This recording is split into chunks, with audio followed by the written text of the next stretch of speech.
Marvel fans just got another glimpse of Avengers Endgame thanks to a teaser that aired with the, big game. While it wasn't very long, this teaser offers a better look at how the Avengers are coping with their defeat in Infinity War. Here's every detail we were able to glean from the new teaser. The biggest difference between this teaser and the first one is that we see the impact the decimation has had on the larger world. The early shots show a desolate, empty version of New York, with Steve Rogers attending a support group for survivors of Thanos' attack. We see the Statue of Liberty with dozens of ships haphazardly docked nearby. It's not a stretch to imagine the decimation has caused a worldwide refugee crisis. Some people move on, but not us.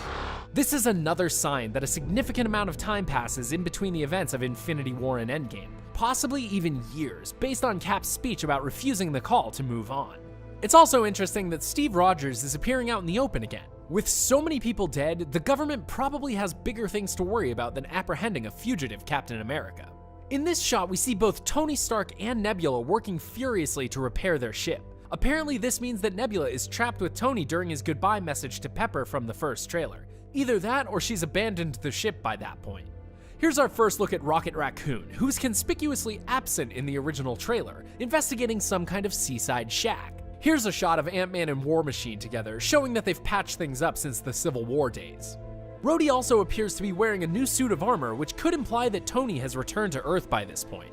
Now here's an interesting shot of Thor in a lush paradise that might be the same alien world where Thanos was last seen at the end of Infinity War. If that's what he's up to, hopefully he aims for the head this time. Of course, it's also possible this scene could take place in the Wakanda jungle. We get a quick look at Clint Barton, who appears to be wearing his new Ronin costume in this scene. This close-up shows Steve wielding the Captain America shield, which we haven't seen him do since Civil War.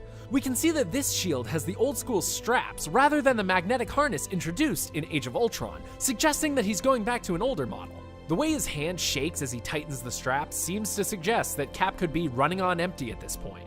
That's everything we were able to find in this short teaser. Let us know in the comments if we missed anything. And for more on Avengers Endgame, you can check out our breakdown of the first trailer, as well as our explainer on the significance of Hawkeye's new costume. And as always, be sure to follow and subscribe wherever you like to watch IGN.